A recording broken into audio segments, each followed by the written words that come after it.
Voilà, chers frères et sœurs, soyez abondamment bénis, que la grâce de notre Seigneur soit avec vous. Aujourd'hui, nous allons continuer notre étude chapitre par chapitre de tout le livre de l'Apocalypse. Donc, pour ceux qui nous prennent en marche, nous sommes en train de faire une étude chapitre par chapitre du livre de l'Apocalypse, comme nous l'avons fait pour le livre de Matthieu. Donc, on a déjà fait le premier chapitre, on a fait le deuxième chapitre. Et là, aujourd'hui, nous sommes dans le troisième chapitre. Et dans le troisième chapitre, nous allons finir avec les trois dernières églises qui restaient. C'est-à-dire que concernant les messages aux églises, nous avons vu les 4 premières églises. Donc aujourd'hui, nous allons finir avec les 3 dernières églises, c'est-à-dire que l'église de Sardes, l'église de Philadelphie et l'église de Laodicée. Voilà. Donc avant de commencer cette étude-là, je tenais d'abord à vous informer que nous avons notre chaîne YouTube qui est Vérité Biblique TV.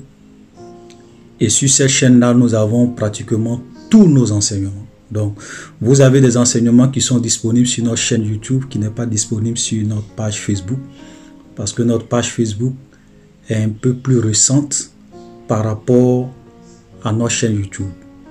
On avait eu une première page, on avait eu des problèmes avec parce que notre compte avait été bloqué, avait été supprimé. Et donc là, c'est la deuxième page. Donc, je tenais vraiment à vous exhorter, à aller vous abonner sur notre chaîne YouTube parce que on ne sait jamais. Voilà, souvent il y a tellement de restrictions, on peut à tout temps supprimer des comptes, votre compte même peut être piraté. Il y a beaucoup de choses qui peuvent se produire. Donc, pour vraiment être sûr de continuer à suivre nos enseignements, nous vous exhortons à aller vous abonner sur notre chaîne YouTube et à activer la cloche pour recevoir les notifications lorsque nous faisons sortir de nouvelles vidéos. Voilà. Et puis, je tenais aussi à vous informer que cette vidéo sera certainement, peut-être, certainement la dernière vidéo de l'année 2020. Voilà, parce que nous allons prendre une semaine ou 2 semaines de pause. Et puis, nous allons reprendre les enseignements dans le mois de janvier. Voilà, donc cette vidéo sera la dernière vidéo de cette année. Voilà, et puis une dernière chose, c'est que nous sommes en train d'aller vers la fin de l'année. Et comme je le dis souvent, vous savez qu'en fin d'année, il y a beaucoup de manipulations, beaucoup de tromperies. Voilà, les gens vont venir vous parler de poulet des sorciers, moutons des sorciers, pour ne pas être le sacrifice des sorciers. Donc, soyez vraiment prudents. Voilà, parce qu'aujourd'hui, l'église a été beaucoup infiltrée. Vous avez beaucoup de personnes qui viennent dans les églises pour s'enrichir. Voilà, donc ils vont vous pousser à faire des offrandes, à faire des offrandes de grosses enveloppes pour soi-disant protéger l'année 2021. Pour soi-disant avoir la faveur de Dieu en 2021. Tout ça, c'est de la manipulation. Voilà. Comme je le disais, nous sommes enfants de Dieu. Tant que tu crains Dieu, tant que tu marches dans la sainteté, Dieu te protège. Que tu donnes l'argent ou pas, Dieu te protège. Dieu n'a pas... Les faveurs de Dieu ne s'achètent pas, les grâces de Dieu ne s'achètent pas. Voilà, donc ne vous laissez pas manipuler. Parce que ça, là, quand on va arriver le 31, les veillées des 31, beaucoup de manipulation, beaucoup de tromperie. Voilà, donc... je vous exhorte à faire beaucoup attention aux escrocs aujourd'hui qui sont dans nos églises et qui utilisent toutes sortes de stratégies pour s'enrichir, pour vous soutirer de l'argent et qui utilisent le nom de Dieu pour ça. Ne vous laissez pas emballer. Voilà. Amen. Ok, donc nous allons continuer notre étude et nous sommes, comme je le disais tantôt, dans le chapitre 3. À partir du verset 1er. Écrit à l'ange de l'église de Sardes. Voici ce que dit celui qui a les 7 esprits et les 7 étoiles. Je connais tes œuvres, je sais que tu passes pour être vivant et tu es mort. Donc la dernière fois, quand on était en train de faire le chapitre 1, nous avons dit que les 7 esprits de Dieu, ça ne veut pas dire que Dieu a 7 esprits. Ça ne veut pas dire que il y a 7 Saint-Esprits. Ça ne veut pas dire que Dieu a 7 esprits.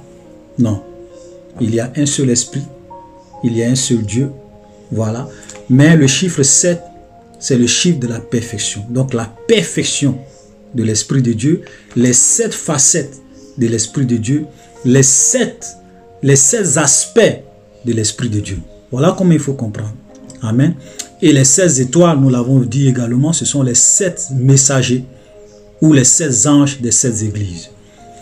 Donc, concernant l'église de Sardes, il dit, je connais tes œuvres. Je sais que tu passes pour être vivant et tu es mort. Donc, voilà une église qui donnait l'impression d'être une église vivante, d'être une église qui sert Dieu, d'être une église qui aime Dieu, d'être une église vraiment où le Saint-Esprit est là, où le Saint-Esprit se manifeste. Mais en réalité, c'était une église morte. Frère, vous comprenez? Et il y a beaucoup d'églises aujourd'hui comme ça, comme l'église de Sardes. C'est-à-dire que quand vous les regardez, vous allez dire, ah, mais le Saint-Esprit est dans cette église. Dieu se manifeste dans cette église. L'Esprit de Dieu est là. Il donne l'impression, il y a une façade. Voilà, il y a un marketing. Il y a une image de l'église qui est véhiculée pour donner l'impression que c'est une église de Dieu. Mais en réalité, c'est une église morte. Une église où le Saint-Esprit n'est pas là. Frère, c'est pour cela que nous devons faire beaucoup attention. Parce qu'aujourd'hui, quand vous allez dans beaucoup d'églises, c'est la musique. Ils ont de belles musiques. Ils ont de belles sonorisations pour attirer les gens. Souvent, ils crient, ils vocifèrent, ils parlent. Tout ça pour vraiment des choses, c'est de l'émotion. Il y a beaucoup d'églises aujourd'hui où il y a des techniques pour émouvoir les gens, pour pousser les gens à être émus. L'émotion, les sentiments. On joue plus sur la psychologie des gens que sur le cœur. Au lieu de les nourrir par la parole de Dieu, c'est la psychologie aujourd'hui. Il y a beaucoup de pasteurs qui sont devenus comme des psychologues. Ce n'est pas le Saint-Esprit. On joue sur vos émotions. Donc ce sont des églises, vous avez l'impression que ce sont des églises vivantes, mais en réalité, ce sont des églises qui sont mortes. Voilà. Ils font de la publicité. Même souvent, quand ils vont faire des dons dans des orphelinats, dans les hôpitaux, ils vont envoyer leurs caméras, tout le matos, venir filmer, venir, tout ça, pour ensuite aller publier sur leur page Facebook, sur leur chaîne YouTube, tout ça pour montrer que eux, ils font des œuvres, ils sont vraiment gentils, c'est une bonne église, ils s'occupent des veuves et des orphelins. Tout ça, c'est du marketing, mais en réalité, quand vous allez dans ces églises, ce sont des églises mortes. C'est ce que Jésus disait à cette église. Tu passes pour être vivant, mais tu es une église morte. Alléluia. Donc, frères et sœurs, c'est pour cela que nous devons discerner. Quand vous allez dans une église où il y a le péché, où il y a la haine, où il y a la division, où il y a les querelles, où il y a le tribalisme, où il y a beaucoup de 2 poids, 2 mesures. Et souvent, les gens donnent l'impression à l'extérieur que c'est une bonne église. Méfiez-vous. Méfiez-vous. Voilà, Jésus dit ça. Il dit, moi, tu ne peux pas. Parce que comme on l'a vu, personne ne peut se cacher devant Dieu. Devant les hommes, on peut dire que tu es une bonne église. Les hommes peuvent dire que tu es une bonne église. Oui, c'est une église vivante. C'est une église où Dieu règne. C'est une église où le Saint-Esprit. Mais moi, Jésus, je connais tes œuvres. Je connais tes œuvres, je connais ta vie. Je sais que tu passes pour être vivant, mais tu es mort. Voilà, tu es mort. Alléluia. Et il dit, sois vigilant. Affermis le reste qui est près de mourir, car je n'ai pas trouvé tes œuvres parfaites devant mon Dieu.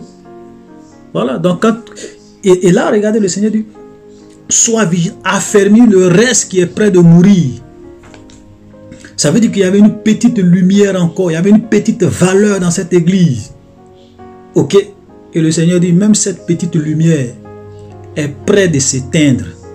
Donc, il faut affermir, parce que je n'ai pas trouvé tes œuvres parfaites devant mon Dieu. Alléluia. Frère, c'est pour cela que je disais la dernière fois, vis ta vie par rapport à Dieu et non pas par rapport aux hommes. Les hommes peuvent te regarder, oui, c'est une bonne sœur, c'est un bon frère. Et comme je le disais dans la vidéo précédente, souvent les gens qui nous apprécient ne connaissent au maximum que 10% de notre vie. Et sur la base de 10%, ils nous apprécient. C'est pour cela que je disais que tout ce que les hommes pensent de vous, les hommes disent de bien de vous, ça n'a aucune valeur dans l'éternité. Et ça n'aura aucune valeur dans l'éternité. Et ce n'est pas ce que Dieu pense de toi. C'est pour cela que ne vis pas ta vie par rapport à ce que les gens disent. Il y a des gens qui sont tellement préoccupés par leur réputation, par leur honneur. Qu'est-ce que les gens vont dire de moi? Qu'est-ce que les gens pensent de moi? Ce n'est pas ça qui va impressionner Dieu. Parce qu'au jour du jugement, Dieu ne va pas interroger une seule personne pour lui dire qu'est-ce que tu penses de cette sœur, qu'est-ce que tu penses de ce chrétien, qu'est-ce que tu penses de ce pasteur, qu'est-ce que tu penses de ce frère. Jamais. Parce que rien ne peut se cacher devant Dieu. Ses yeux sont comme une flamme de feu. Il dit, je connais tes œuvres. Tu passes pour être vivant, mais tu es mort. Alléluia. Donc le reste qui est sur le point de mourir, il faut affirmer cela. Parce que même ça encore, ça risque de disparaître. Alléluia. Verset 33, pardon, verset 3, excusez-moi, verset 3. Rappelle-toi donc comment tu as reçu et entendu, et garde et repens-toi. Si tu ne veilles pas, je viendrai comme un voleur. Tu ne sauras pas à quelle heure je viendrai sur toi. Vous comprenez? Comme je le disais, c'est à des églises que Jésus est en train de dire, repens-toi. C'est aux chrétiens de cette église que Jésus est en train de dire, repentez-vous. Ce n'est pas des païens. Vous voyez, c'est pourquoi je disais que le dernier message de Jésus aux églises, c'est repentez-vous. Ce n'est pas aux païens. Souvent, c'est nous, on s'en va évangéliser, on dit aux gens, oui, repentez-vous, repentez. Oui, c'est vrai, c'est normal. Les païens doivent se repentir, mais même les chrétiens aujourd'hui aussi doivent se repentir. Parce que beaucoup d'entre eux sont des hypocrites, sont des impudiques, vivent dans le mensonge, dans la dissimulation, dans le vol, dans la manipulation, dans l'escroquerie, dans le mensonge, dans la duplicité, dans l'ivrognerie, dans l'adultère. Beaucoup. Mais quand on les voit, on dit, ah, voilà un bon chrétien à l'église. Mais il mène une double vie. Vous ne faites pas du mal à quelqu'un. Vous êtes en train de vous tromper vous-même parce que vous allez vous réveiller dans l'éternité. Et vous allez être surpris. Amen. C'est pour cela que Jésus dit que ce ne sont pas ceux qui me disent Seigneur, Seigneur, qui vont entrer dans le royaume de Dieu. Il dit, en ce jour, il y a beaucoup qui vont venir dire, Seigneur, on a fait des miracles en ton nom. On a chassé des démons en ton nom. On a prophétisé en ton nom. Mais qu'est-ce que Jésus va leur dire? Je ne vous ai jamais connu. Ouvriers d'iniquité. Vous qui vivez dans le péché. Moi, je ne vous connais pas. Amen. Beaucoup de chrétiens vivent dans le péché. Ils vivent dans le mal. Ils mènent une double vie. Ils se disent chrétiens, ils s'en vont au ciel. Dieu est amour. Vous allez être surpris de voir au jour du jugement que celui qui sera assis sur le trône du jugement, ce n'est pas le Dieu d'amour, mais c'est le lion de la tribu de Juda. C'est le feu dévorant. C'est le Dieu de justice. Et lui, il ne fait pas du 2 poids 2 mesures. Non. Alléluia, c'est pour cela que nous devons faire beaucoup attention, frère. Méfions-nous, changeons de vie, repentons-nous, craignons Dieu, vivons pour lui. Alléluia, pour ne pas être surpris au dernier jour. Si tu ne veilles pas, je viendrai comme un voleur et tu ne sauras pas à quelle heure je viendrai sur toi. Oui, puisque cette église était une église morte, une église païenne, une église vraiment qui avait perdu la foi, ok, et qui paraissait être une bonne église. Jésus dit, si tu ne veilles pas, je viendrai comme un voleur. Vous savez, pour les véritables chrétiens, Jésus ne va pas venir comme un voleur. Souvent, on entend des chrétiens dire, oui, le retour du Seigneur va venir comme un voleur dans la nuit. Non, non, non, non, non. Jésus va venir comme un voleur dans la nuit pour les païens et les chrétiens hypocrites. Mais pour les véritables chrétiens, il ne viendra pas comme un voleur dans la nuit. Et nous allons lire un texte pour ça. Regardez 1 Thessaloniciens, le chapitre 1 Thessaloniciens, le chapitre 5, le verset 1er, il dit: pour ce qui est des temps et des moments, vous n'avez pas besoin qu'on vous en écrit. Donc là, Paul est en train de parler du retour de Jésus, de l'enlèvement de l'Église. Quand vous regardez le contexte, à partir du chapitre 4 jusqu'au début du chapitre 5, vous allez comprendre que le contexte dans lequel Paul dit ça, c'est par rapport à l'enlèvement de l'Église, au retour de Jésus. Il dit, car, verset 2, car vous savez vous-même que le jour du Seigneur viendra comme un voleur dans la nuit. Écoutez très bien. Car vous savez vous-même que le jour du Seigneur viendra comme un voleur dans la nuit. Quand les hommes diront paix et sûreté, alors une ruine soudaine les surprendra, comme les douleurs de l'enfantement surprennent la femme enceinte, et ils n'échapperont point. Donc un moment va arriver où les gens vont dire, nous sommes en sécurité, tout est ok, plus de guerre, plus de mauvaises choses, plus d'insécurité, nous sommes en paix. Et la Bible dit, c'est là qu'une ruine soudaine va les surprendre. Regardez le verset 4. Mais vous, quand Paul dit vous, il dit vous les chrétiens, vous les frères, mais vous frères, vous n'êtes pas dans les ténèbres pour que ce jour vous surprenne comme un voleur. Vous comprenez? Ça veut dire que vous les chrétiens, vous les frères, vous qui craignez Dieu, vous qui connaissez le Seigneur, vous qui obéissez à la volonté de Dieu, vous n'êtes pas dans les ténèbres pour que le jour du Seigneur vous surprenne comme un voleur.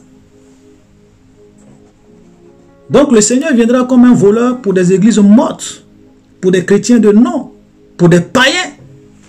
Mais pour les véritables chrétiens, ça ne sera pas une surprise.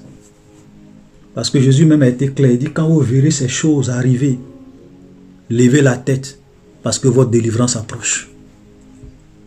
Alléluia.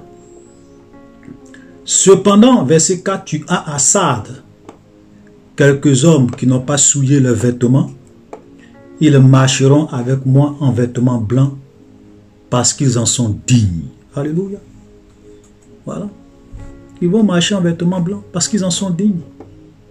Donc, même dans cette église qui était morte, il y avait des chrétiens qui craignaient Dieu, qui aimaient le Seigneur, qui vivaient une vie de sanctification et de pureté. Vous voyez, souvent vous pouvez aller dans des églises, même des églises mortes.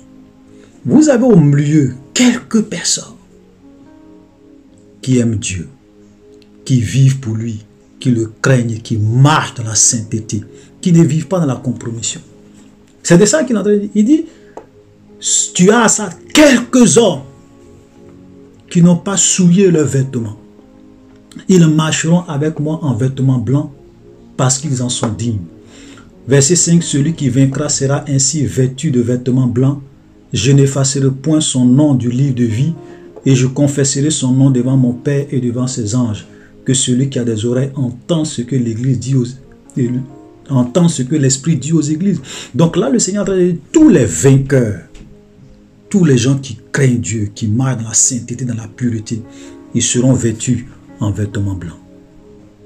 Vous voyez, quand nous lisons par exemple Apocalypse, le chapitre 2, quand la Bible parle des noces de l'agneau, il dit, réjouissez-vous et soyez dans l'allégresse, donnez-lui gloire, car les noces de l'agneau sont venues et son épouse s'est préparée.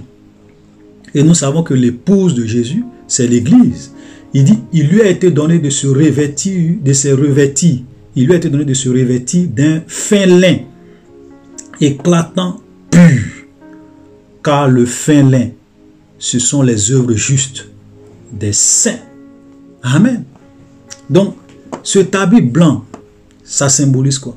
C'est cette vie de pureté, cette vie de sainteté. Ce sont les œuvres de justice, les œuvres de sainteté. Amen. Donc Jésus dit, ceux qui vont vaincre, ils seront ainsi revêtus de vêtements blancs. Amen. Malheureusement, aujourd'hui, beaucoup de chrétiens ont réellement tacheté leurs vêtements blancs, leurs robes. Regardez ce que la Bible dit dans Apocalypse chapitre 22, il dit,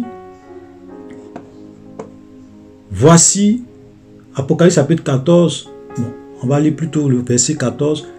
Heureux ceux qui lavent leurs robes, afin d'avoir droit à l'arbre de vie et d'entrer par les portes dans la vie. Heureux ceux qui lavent leurs robes.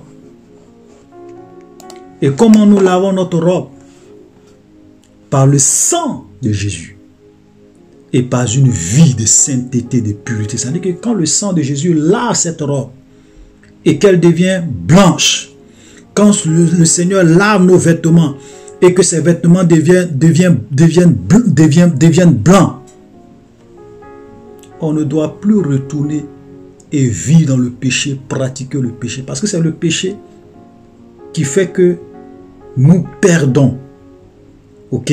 Le salut, c'est le péché qui fait que nous nous égarons loin de Dieu. Amen. C'est pour cela que un véritable chrétien, c'est celui qui vit et qui marche dans une vie de sainteté, une vie de pureté. Alléluia. Amen. Il dit, je n'effacerai point son nom du livre de vie. Je confesserai son nom devant mon Père, devant ses anges. Est-ce que vous savez qu'il y a des gens qui se sont convertis? Quand ils se sont convertis, Dieu a écrit leur nom dans le livre de vie. 2 ans, 3 ans, 4 ans, 5 ans, 10 ans après, ils ont abandonné la vérité. Ils ont commencé à vivre dans le péché. Ils ont commencé à être des chrétiens de nom. Ils ont commencé à vivre comme le monde. Ils ont commencé à abandonner la sainteté. Et vous savez ce que Dieu a fait? Dieu a effacé leur nom du livre de vie. Et il est en train de menacer cette église. Il dit, celui qui vaincra. Ok, non, pas qu'il est en train de menacer, mais voilà ce qu'il est en train de dire aux vainqueurs. Aux vainqueurs, aux chrétiens qui vivent pour sa gloire dans cette église. Celui qui vaincra sera ainsi vêtu de vêtements blancs.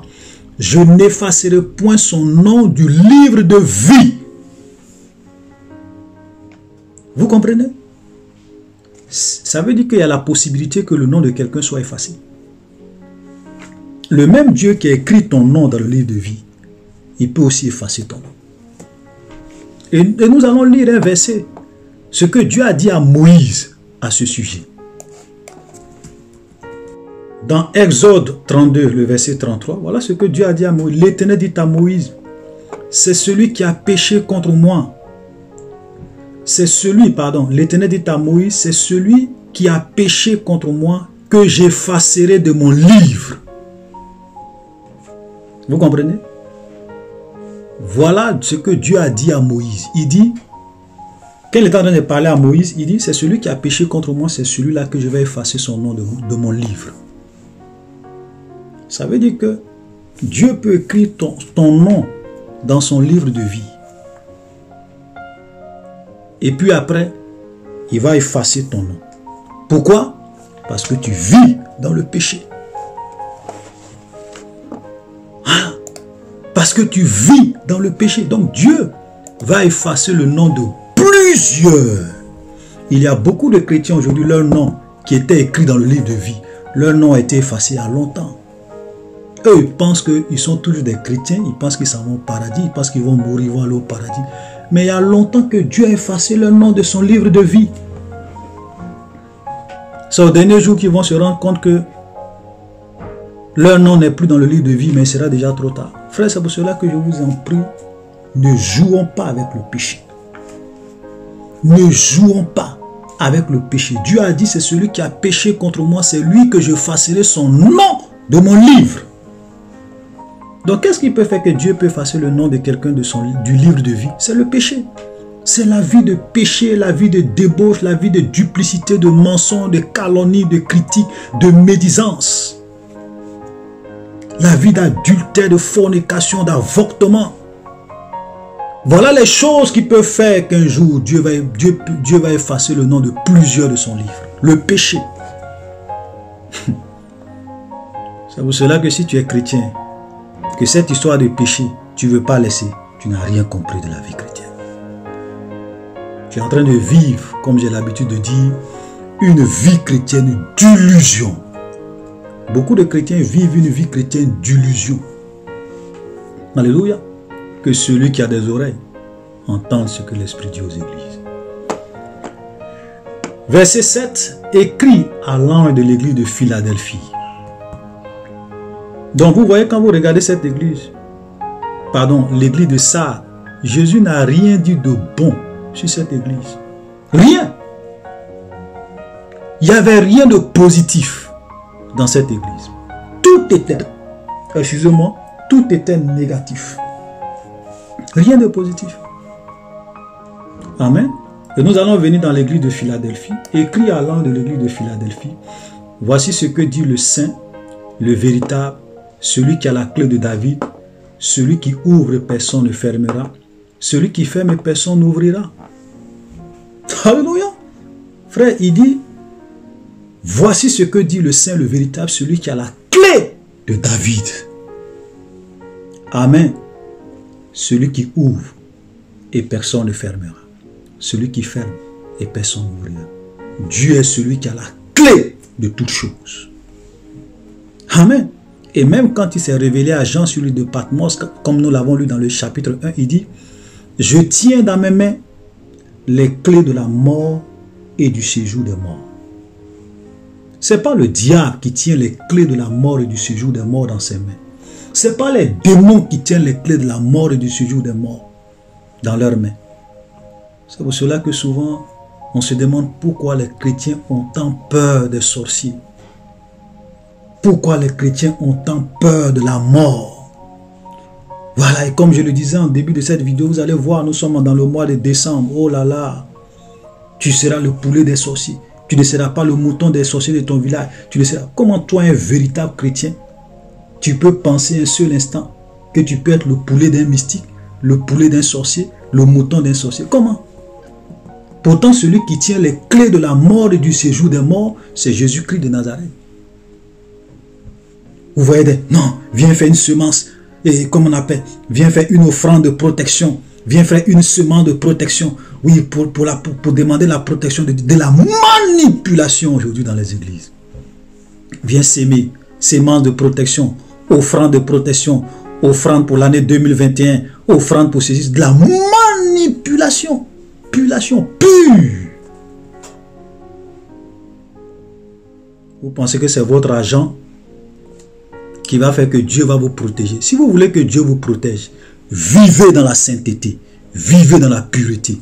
Voilà la garantie pour que Dieu vous protège, pour que vous soyez dans la faveur de votre Dieu. Parce que Dieu aime ceux qui marchent dans une vie de sainteté, une vie de pureté. Si tu veux, il faut donner des milliards à Dieu. Si tu vis dans le péché, le diable va te détruire. Frère, je te dis la vérité. Si tu veux, va vider tout ton compte bancaire. Viens donner ça comme offrande à Dieu. Mais va vivre dans le péché, dans l'adultère, dans la fornication. Le 31, va en boire, il faut chauffer, fais ce que tu veux. Si les sorciers veulent que tu sois leur poulet, tu seras leur poulet. Si le diable veut te détruire, il va te détruire. Voilà. Mais celui qui craint Dieu, même tous les démons de la terre n'ont qu'à se réunir pour venir l'attaquer, pour venir faire de lui leur poulet. Ils ne pourront pas. Parce que l'ange de l'Éternel campe autour de ceux qui le craignent. Impossible. Frère, je me couche et je dors. Aucun diable, aucun sataniste, aucun démon ne peut m'atteindre. Pourquoi? Parce que je crains Dieu. Voilà. Si tu crains Dieu, personne ne pourra atteindre à ta vie. Voilà. Il dit, je tiens les clés de David. Celui qui ouvre, personne ne fermera. Celui qui ferme, personne n'ouvrira. Même dans votre vie, frère, ne passez pas votre temps à vous battre pour les choses de ce monde. Si Dieu dit cette porte-là va s'ouvrir pour toi, et que Jésus ouvre cette porte pour toi, personne ne peut fermer. Et si Dieu aussi ferme une porte, il faut faire tout ce que tu veux. Personne ne peut ouvrir. Pourquoi on se bat pour des choses de la terre? Crains Dieu. S'il a ouvert une porte pour toi au nord, va au nord. S'il a fermé une porte pour toi au sud, et qu'il a ouvert une porte pour toi au nord, va au nord. Laissons-nous diriger par le Seigneur. Ne nous battons pas pour des choses inutiles. Amen. Verset 8. Je connais tes œuvres. Voici, parce que tu as peu de puissance et que tu as gardé ma parole et que tu n'as pas renié mon nom, j'ai mis devant toi une porte ouverte que personne ne peut fermer. Voici, je te donne de ceux de la synagogue de Satan qui se disent juifs et ne le sont pas, mais qui mentent. Voici, je les ferai venir se prosterner à tes pieds et connaître que je t'ai aimé. Parce que tu as gardé la parole de la persévérance.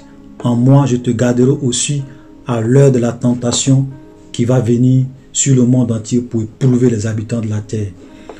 Je viens bientôt. Retiens cela, retiens ce que tu as, afin que personne ne prenne ta couronne. Celui qui vaincra, je ferai de lui une colonne dans le temple de mon Dieu. Il n'en sortira plus. J'écrirai sur lui le nom de mon Dieu et le nom de la ville de mon Dieu, de la nouvelle Jérusalem qui descend du ciel auprès de mon Dieu et mon nom nouveau. Alléluia. Vous voyez cette église, tout ce que nous venons de lire. Cette église, c'était une église extraordinaire. Il n'y a pas de défaut dans cette église. Il n'y a pas de défaut. Jésus ne reproche rien à cette église. C'est-à-dire que quand vous lisez le message aux 7 églises, vous avez 2 églises où Jésus n'a rien à leur reprocher. Il y a l'église de Smyrne et il y a l'église de Philadelphie. Voilà les 2 églises. Parfait. Alléluia. Il dit, regardez, il dit, je connais tes œuvres parce que tu as peu de puissance. Voilà une église qui n'était pas puissante. Voilà une église qui n'avait pas une grande influence, qui n'avait pas de réseau dans le monde, qui n'avait pas de réseau d'influence, qui n'avait pas peut-être même des grands hommes d'influence. Une église qui avait peu de puissance. Physiquement, humainement parlant, elle avait peu de puissance. Peut-être que c'était une église qui était remplie peut-être même des gens qui étaient insignifiants dans la société, des gens qui étaient pauvres, des gens qui étaient misérables. Elle avait, tu dis, et voici, tu as peu de puissance. Mais regardez, malgré que tu as peu de puissance, tu as gardé ma parole. Tu n'as pas renié mon nom. Alléluia. Voilà une église, il dit, tu as peu de puissance, mais tu as gardé ma parole et tu n'as pas renié mon nom. Alléluia. Une église qui vivait, qui mettait en pratique la parole de Dieu, qui marchait conformément à la parole de Jésus, qui vivait une vie de sainteté, une vie de pureté, l'amour, l'unité, la cohésion, tout ça régnait. Une église qui n'a pas renié le nom du Seigneur. Et le Seigneur dit, je mets devant toi une porte que personne ne peut fermer. Et comme je le disais, quand Dieu ouvre une porte, personne ne peut fermer.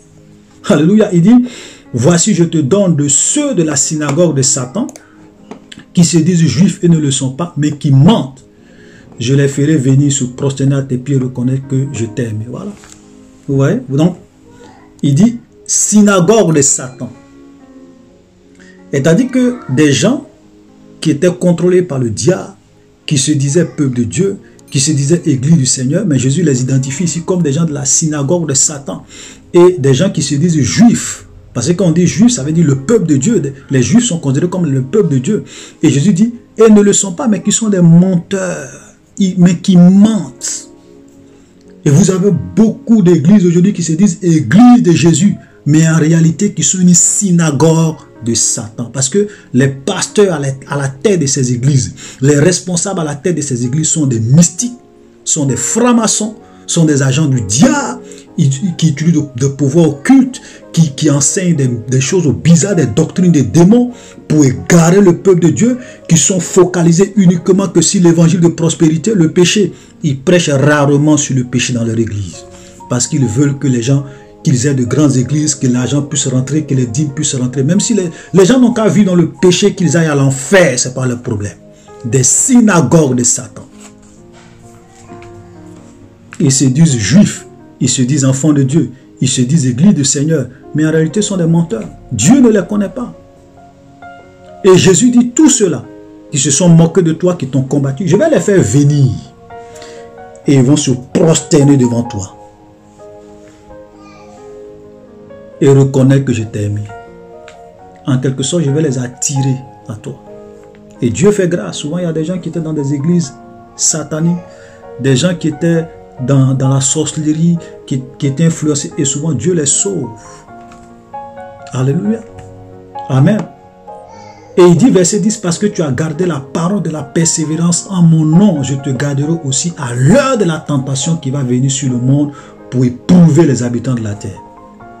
Nous avons lu tout à l'heure, quand on est en train de dire, lis 1 Corinthiens 5, ok, où la Bible dit que quand les hommes diront paix et sûreté, une ruine soudaine va les surprendre. Frère, l'heure de la tentation arrive sur le monde. Surtout pour nous les chrétiens de la fin des temps. Il aura des temps de grande souffrance, des temps de grand bouleversement, des temps de grand chamboulement. Il aura un bouleversement de l'ordre social. Parce que les puissants des ténèbres sont en train de se préparer. Ok, selon le plan de Dieu. Pour que l'antichrist puisse prendre le pouvoir. C'est pour cela qu'ils vont créer le chaos. Ils vont créer le désordre. J'ai déjà fait une vidéo, la vidéo sur le gouvernement mondial, le premier saut de l'Apocalypse. J'ai déjà fait cela, où j'ai expliqué comment les gens sont, comment le gouvernement mondial est sur le point d'entrer en scène. C'est pour cela que tout le chaos que nous voyons, tout ce qui est organisé aujourd'hui, tout ce que nous voyons, les vaccins, beaucoup de choses, ça fait partie de leur plan. Frère, l'heure de la tentation arrive sur le monde entier. Et quand nous allons arriver à ces époques-là, peut-être l'année prochaine, peut-être dans 2 ans, peut-être dans 3 ans, je ne sais pas, peut-être dans 5 ans, je ne sais pas. Mais l'heure de la tentation arrive. Mais quand ça va venir, frère, ou bien quand la tribulation va venir, je vais vous dire une chose.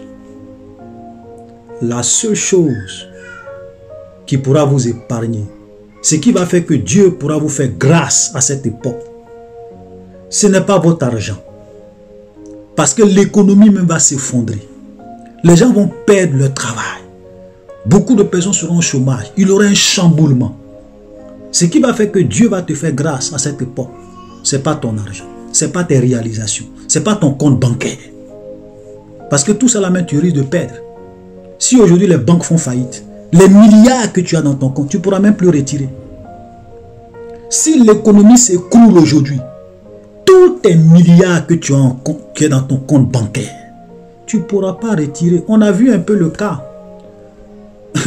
Ok, dans un pays européen, je crois, il y avait la Grèce et puis il y avait un autre pays là.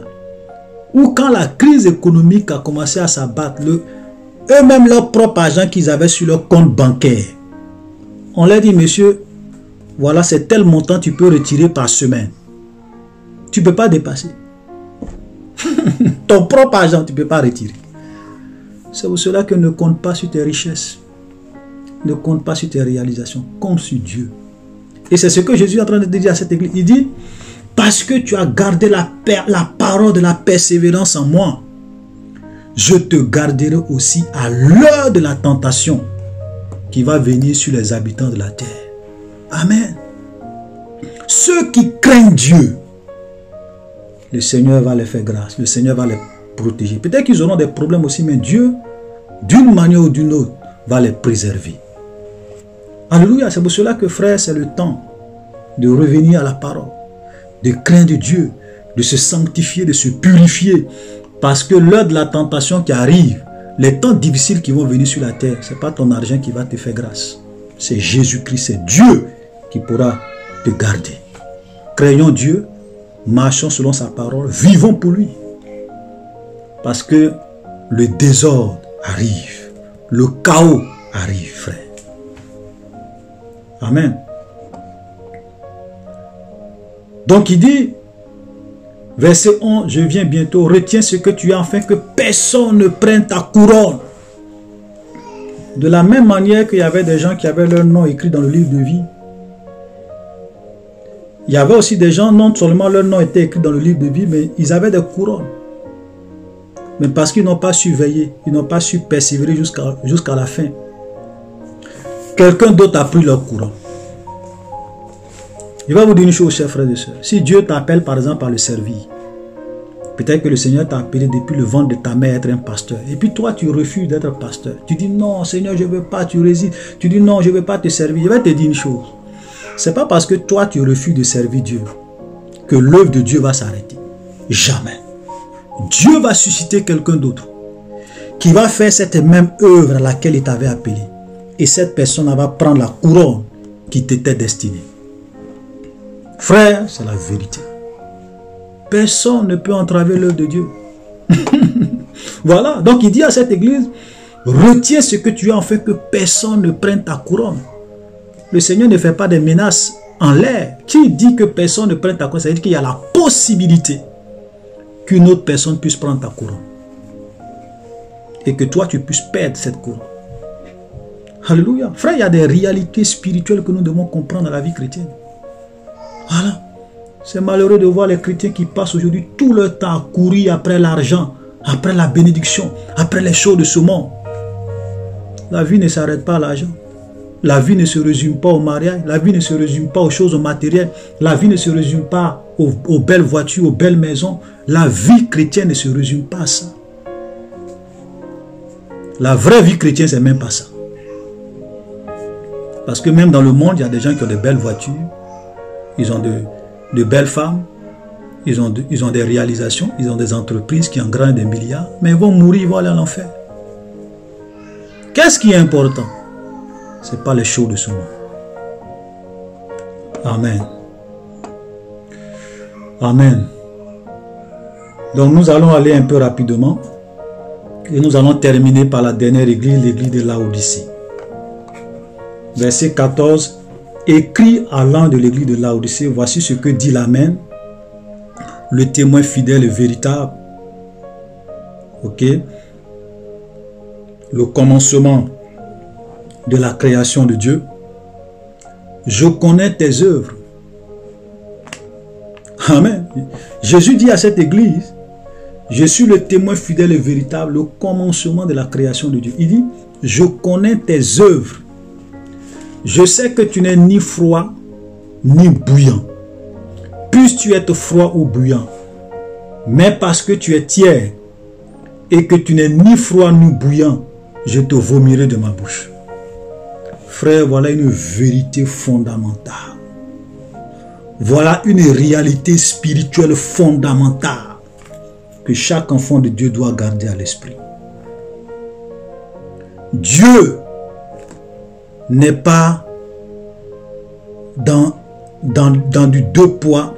Comment je vais dire ça? Dieu n'est pas dans les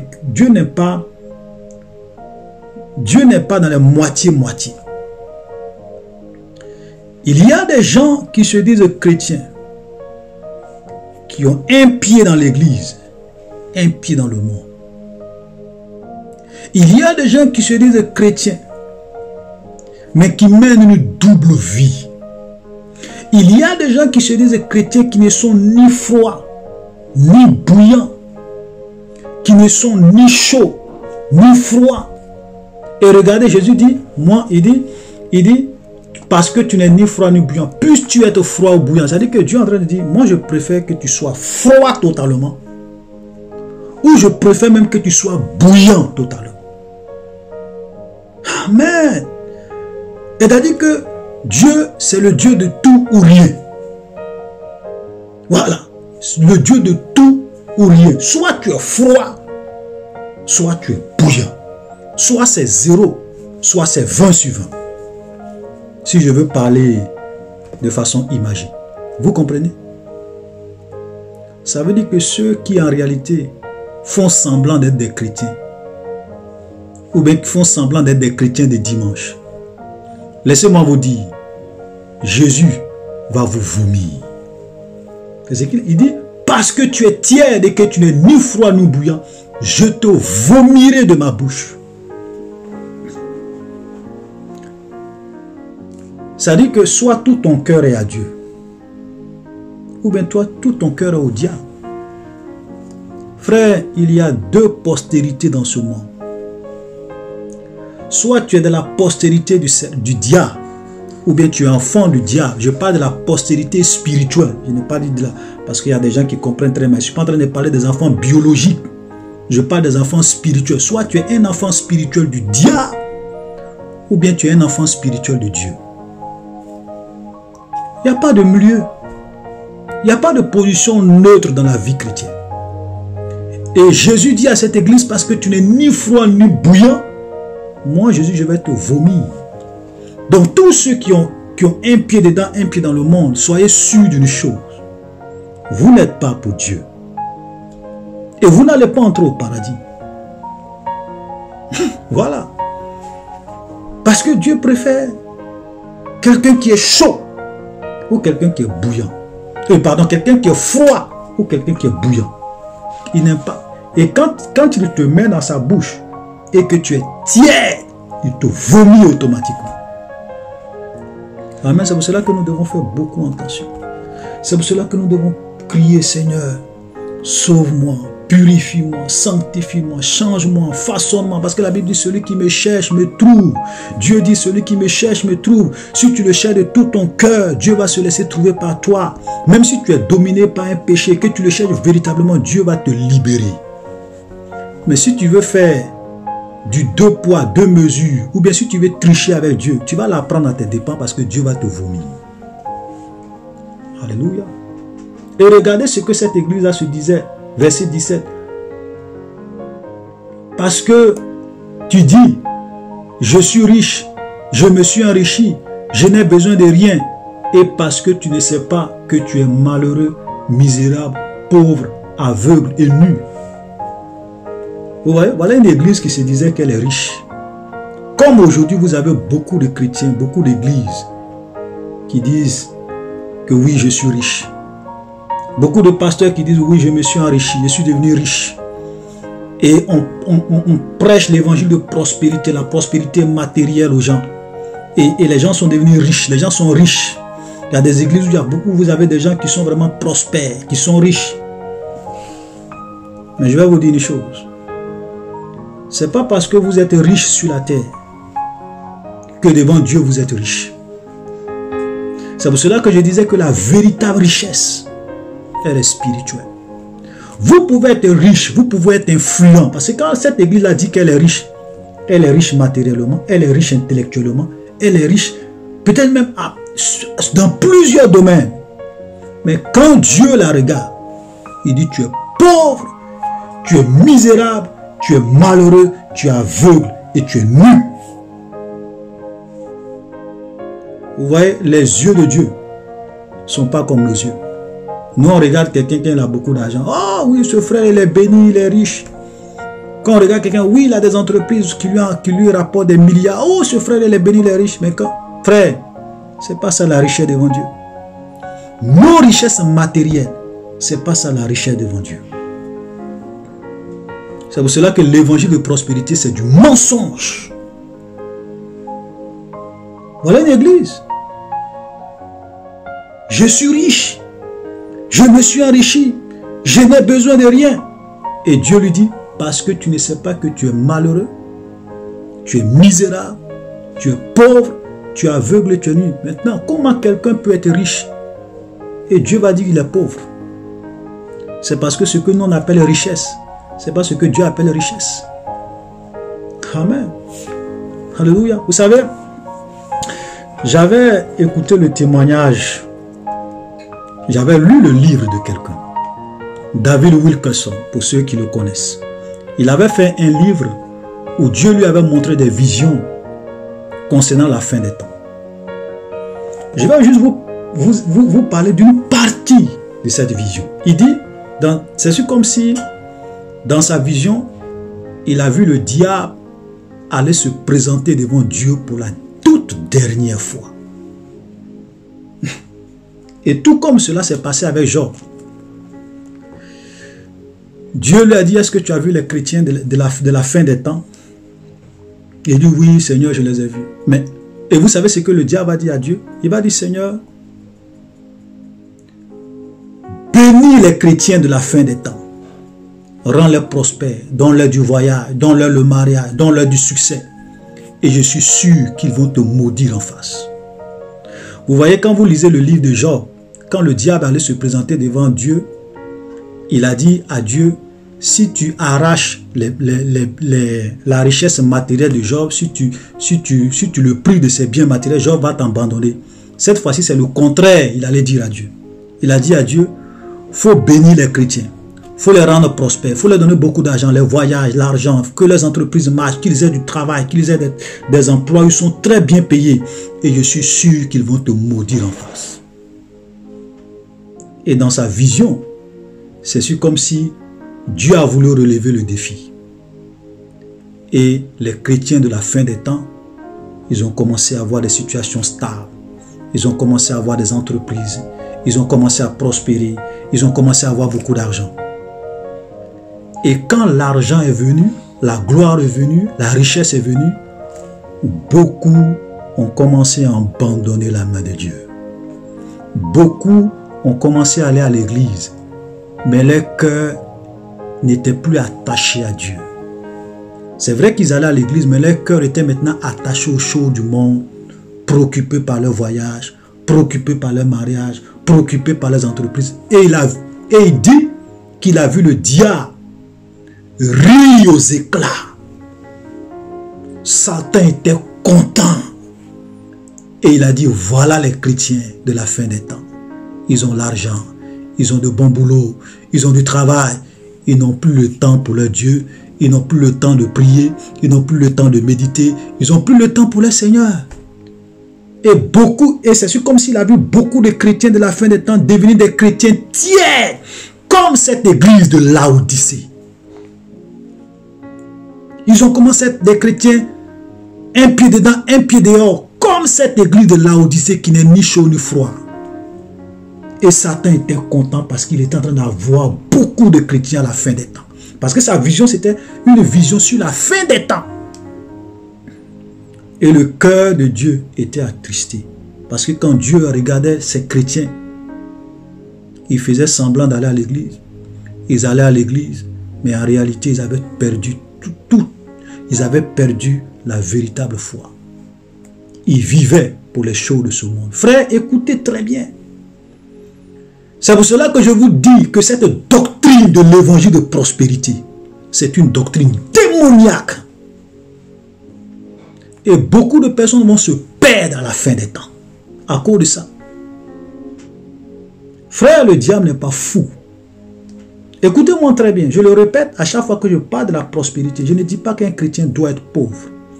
La dernière fois, j'ai dit que celui qui dit qu'un chrétien doit être pauvre, il est déséquilibré. Celui aussi qui dit qu'un chrétien doit être riche, il est déséquilibré.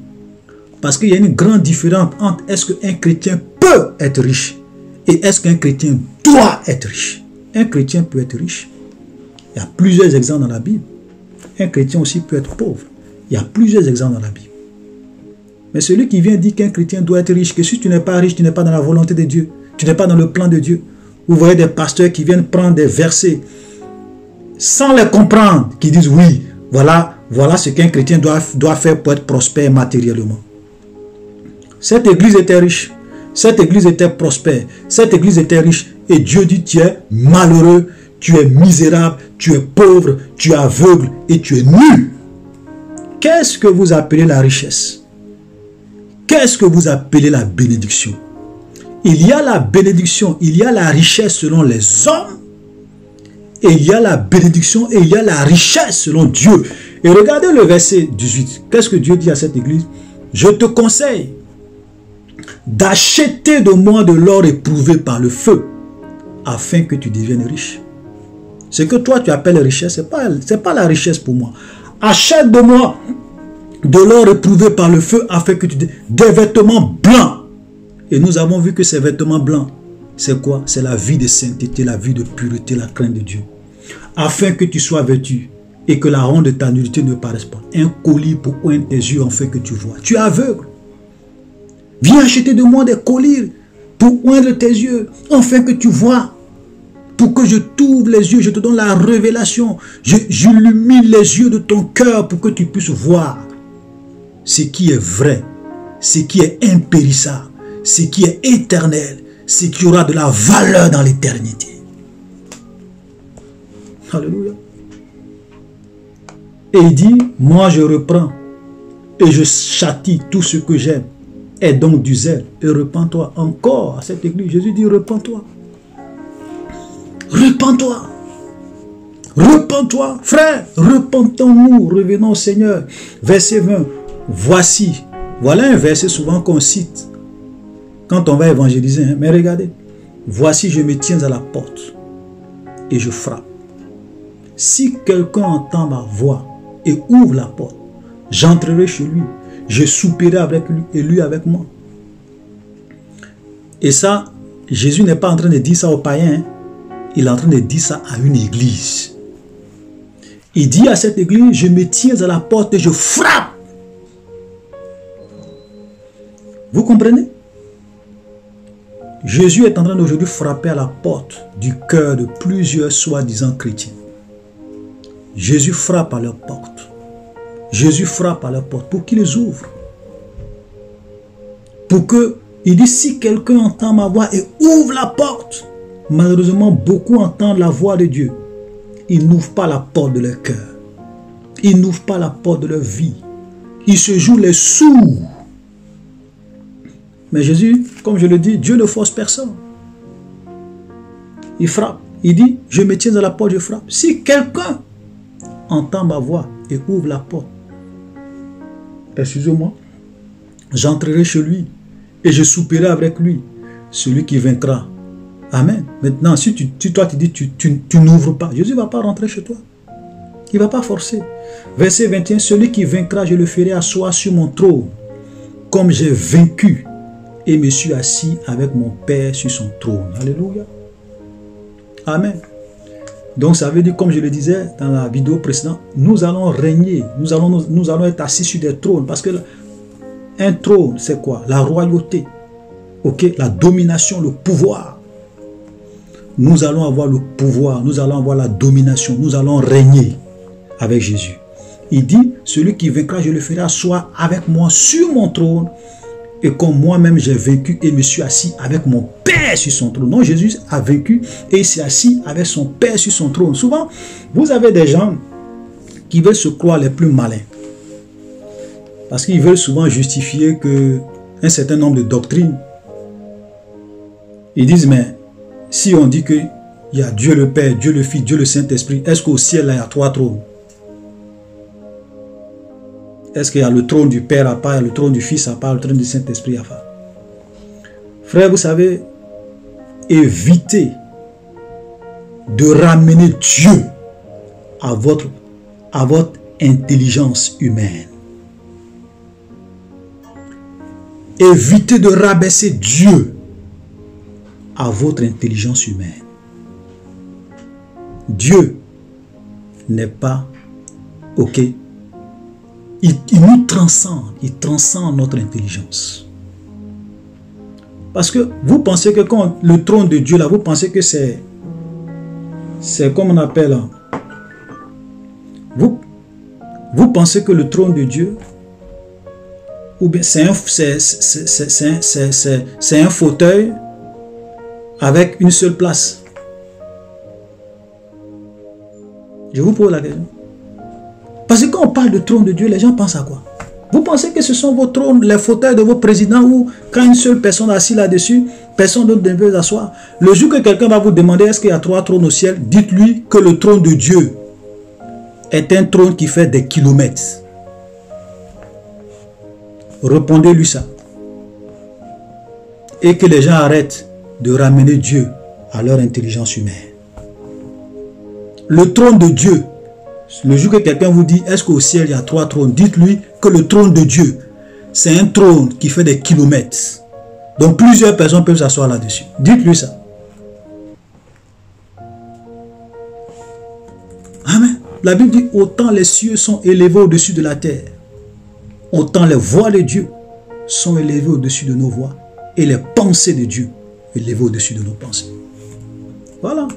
Donc souvent les gens, quand ils veulent justifier des choses bizarres, ils introduisent des raisonnements humains pour tromper les gens. Faites attention. Alléluia. Donc nous allons, il dit, celui qui vaincra, je le ferai asseoir sur mon trône comme j'ai vaincu et me suis assis avec mon Père sur son trône. Alléluia. Donc nous allons dominer, nous allons régner. Et là, nous l'avons vu la dernière fois. Nous allons gouverner ce monde lorsque Jésus reviendra, lorsque Jésus paraîtra. Amen. Que celui qui a des oreilles entende ce que l'Esprit dit aux églises.